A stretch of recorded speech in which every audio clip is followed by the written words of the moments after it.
नमस्कार दोस्तों, आप देख रहे हैं आज के मुख्य हिंदी समाचार। देश दुनिया की बड़ी और ताजा खबरें, राजनीति, मौसम, खेल और अन्य महत्वपूर्ण अपडेट जानने के लिए वीडियो को अंत तक जरूर देखें। यूपी में ओबीसी बेटियों की शादी के लिए 30,000 परिवारों को मिली मदद, सीधे खाते में भेजी गई सहायता राशि। उत्तर प्रदेश सरकार ने ओबीसी वर्ग की बेटियों की शादी के लिए करीब 30,000 परिवारों को आर्थिक सहायता प्रदान की है। सहायता राशि सीधे लाभार्थियों के बैंक खातों में भेजी गई है, जिससे परिवारों को शादी के खर्च में राहत मिली। सरकार का उद्देश्य जरूरतमंद परिवारों को आर्थिक सहायता देना और बेटियों की शादी के लिए समय पर मदद उपलब्ध कराना है। यूपी में विधवा पेंशन के लिए 380 करोड़ रुपए से अधिक की मंजूरी, निराश्रित महिलाओं को मिलेगा संबल। उत्तर प्रदेश सरकार ने निराश्रित और विधवा महिलाओं को आर्थिक संबल देने के लिए 380 करोड़ रुपए से अधिक की धनराशि मंजूर की है। इस राशि से पात्र महिलाओं को नियमित पेंशन का लाभ मिलेगा, जिससे वे अपनी रोजमर्रा की जरूरतों को बेहतर ढंग से पूरा कर सकेंगी। सरकार का उद्देश्य आर्थिक रूप से कमजोर निराश्रित महिलाओं को आत्मनिर्भर बनाना और उन्हें सामाजिक सुरक्षा का मजबूत सहारा देना है।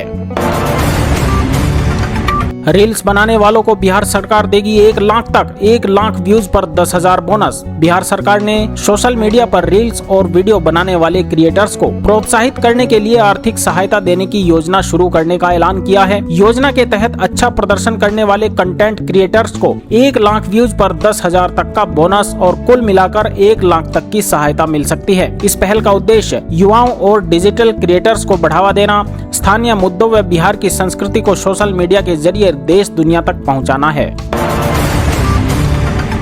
यूपी में 10,000 युवाओं को मिलेगा रोजगार, योगी सरकार और जापान के बीच 3,195 करोड़ का बड़ा करार। उत्तर प्रदेश में रोजगार के नए अवसर पैदा करने के लिए योगी सरकार और जापान के बीच 3,195 करोड़ के निवेश से जुड़ा बड़ा करार हुआ है। इस समझौते से प्रदेश में औद्योगिक गतिविधियों को बढ़ावा मिलने के साथ साथ करीब 10,000 युवाओं के लिए रोजगार के अवसर पैदा होने की उम्मीद है। सरकार का लक्ष्य जापानी निवेश और तकनीक के जरिए उत्तर प्रदेश में उद्योगों का विस्तार कर युवाओं के लिए बेहतर रोजगार के रास्ते खोलना है।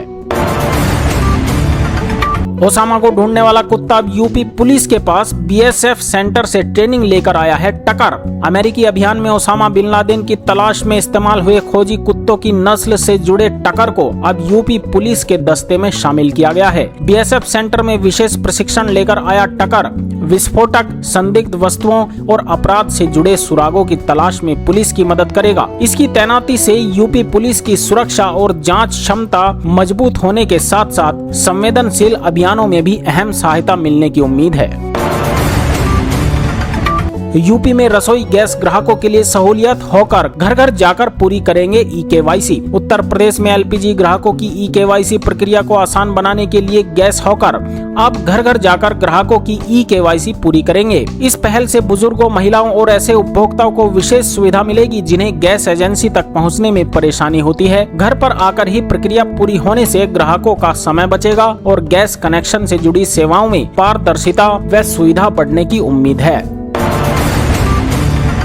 हिंदू मुस्लिम माइंडसेट से बाहर निकालो, वंदे मातरम पर शर्मिला टैगोर के बयान पर कंगना रनौत का तीखा रिएक्शन। वंदे मातरम को लेकर शर्मिला टैगोर के बयान पर कंगना रनौत ने तीखी प्रतिक्रिया देते हुए लोगों से हिंदू मुस्लिम के नजरिए से बाहर निकलकर राष्ट्रगीत के भाव को समझने की अपील की है। कंगना ने कहा कि वंदे मातरम को धर्म से जोड़कर देखने के बजाय इसे देशभक्ति और भारत के प्रति सम्मान की भावना के रूप में देखा जाना चाहिए। इस भावना के बाद सोशल मीडिया और राजनीतिक हलकों में बहस तेज हो गई है, जहां दोनों पक्षों के समर्थक अपने अपने तर्क रख रहे हैं। मथुरा में निर्माणाधीन ओमैक्स मॉल की शटरिंग गिरी, 3 मजदूरों की मौत, सीएम योगी ने लिया संज्ञान। मथुरा में निर्माणाधीन ओमैक्स मॉल की शटरिंग अचानक गिरने से बड़ा हादसा हो गया है, जिसमें 3 मजदूरों की मौत हो गई और कई लोग मलबे में दब गए। हादसे की सूचना मिलते ही पुलिस और राहत बचाव दल मौके पर पहुंचे और मलबे को हटाकर मजदूरों को बाहर निकालने का अभियान चलाया। मुख्यमंत्री योगी आदित्यनाथ ने हादसे का संज्ञान लेते हुए अधिकारियों को राहत बचाव कार्य तेज करने और घायलों को बेहतर उपचार उपलब्ध कराने के निर्देश दिए हैं। जाति जनगणना के सहारे यूपी में नई जमीन तलाशेगी कांग्रेस, 22 अगस्त से अभियान का आगाज। कांग्रेस उत्तर प्रदेश में जाति जनगणना के मुद्दे को लेकर 22 अगस्त से विशेष अभियान शुरू करने जा रही है, जिसके जरिए पार्टी संगठन को मजबूत करने की कोशिश करेगी। अभियान के दौरान पार्टी जातीय आंकड़ों, सामाजिक न्याय और आरक्षण जैसे मुद्दों को जनता के बीच प्रमुखता से उठाएगी और कार्यकर्ताओं को भी सक्रिय करेगी। कांग्रेस का लक्ष्य इस अभियान के जरिए पिछड़े, दलित और वंचित वर्गों के बीच अपनी राजनीतिक पकड़ मजबूत करना और प्रदेश में नई सियासी जमीन तैयार करना है। राम मंदिर चढ़ावा चोरी मामले में चंपत राय और नृपेंद्र मिश्रा आमने सामने, एसआईटी से क्लीन चिट मिलते ही फोड़ा लेटर बम। राम मंदिर चढ़ावा चोरी के मामले में एसआईटी से क्लीन चिट मिलने के बाद चंपत राय और नृपेंद्र मिश्रा के बीच आरोप प्रत्यारोप का विवाद सामने आया है। मामले में सामने आए पत्र के जरिए मंदिर से जुड़े प्रबंधन और चढ़ावे की व्यवस्था को लेकर गंभीर सवाल उठाए गए हैं, जिससे विवाद फिर गर्मा गया है। एसआईटी की जांच में क्लीन चिट के बावजूद दोनों पक्षों के बीच मतभेद खुलकर सामने आने से अयोध्या के मंदिर प्रबंधन को लेकर राजनीतिक और सामाजिक चर्चा तेज हो गई है। वंदे मातरम बहस पर मायावती की नसीहत, राजनीतिक ड्रामे के बजाय जीएनजी की बेरोजगारी और बाढ़ पर ध्यान केंद्रित करे सरकार। वंदे मातरम को लेकर चल रही राजनीतिक बहस के बीच मायावती ने सरकार से अपील की है कि वे ऐसे मुद्दों के बजाय युवाओं की बेरोजगारी और बाढ़ जैसी गंभीर समस्याओं पर ध्यान दे। उन्होंने कहा कि आज की जीएनजी पीढ़ी रोजगार और बेहतर भविष्य को लेकर चिंतित है, इसलिए सरकारों को युवाओं की समस्याओं का समाधान प्राथमिकता से करना चाहिए। मायावती ने बाढ़ प्रभावित लोगों की मदद और बेरोजगार के अवसर बढ़ाने पर जोर देते हुए राजनीतिक बयानबाजी से आगे बढ़कर जनहित के मुद्दों पर काम करने की बात कही।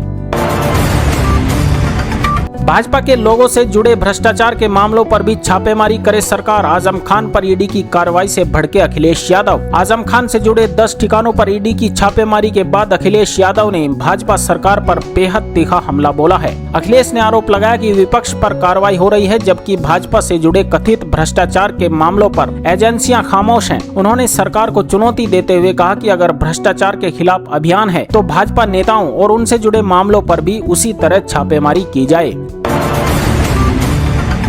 मायावती ने तय किया सतीश चंद्र मिश्रा के लिए यूपी चुनाव में नया रोल, दी ये अहम जिम्मेदारी। ब्राह्मण वोटों पर खेला दांव। यूपी विधानसभा चुनाव 2027 से पहले मायावती ने सतीश चंद्र मिश्रा को कानूनी और मीडिया के साथ चुनाव आयोग से जुड़े अहम काम की जिम्मेदारी देकर बड़ा सियासी दांव खेल दिया है। मायावती की नजर अब 2007 के सोशल इंजीनियरिंग मॉडल को फिर से धार देने पर है, जिसमें ब्राह्मण समाज को साधने के लिए सतीश मिश्रा को फ्रंट फुट पर उतारा गया है। इस फैसले से बसपा ने साफ संकेत दे दिया है कि 2027 में पार्टी सर्व समाज, खासकर ब्राह्मण वोटों को अपने पाले में खींचने के लिए पूरी ताकत झोंकने वाली है।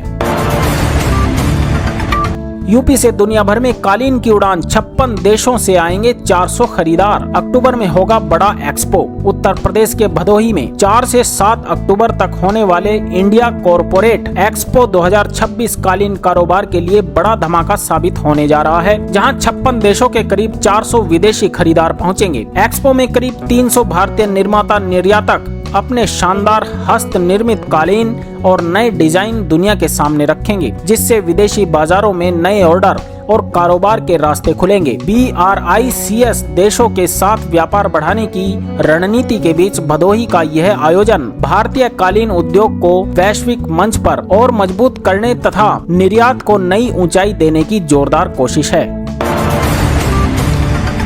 आजम खान को तंग कर रही है सरकार, ईडी रेड पर भड़की कांग्रेस। अजय राय बोले लगातार किया जा रहा है प्रताड़ित। आजम खान से जुड़े ठिकानों पर ईडी की छापेमारी के बाद कांग्रेस ने सरकार पर हमला बोलते हुए आरोप लगाया कि उन्हें लगातार निशाना बनाकर प्रताड़ित किया जा रहा है। उत्तर प्रदेश कांग्रेस अध्यक्ष अजय राय ने कहा कि सरकार आजम खान को परेशान कर रही है और ईडी के छापे भी उन्हें तंग करने की कार्रवाई का हिस्सा हैं। कांग्रेस के इस आक्रामक रुख से यूपी की सियासत में घमासान और तेज हो गया है, जबकि सरकार की ओर से कार्रवाई को जांच एजेंसी की भ्रष्टाचार संबंधी जांच बताया जा रहा है।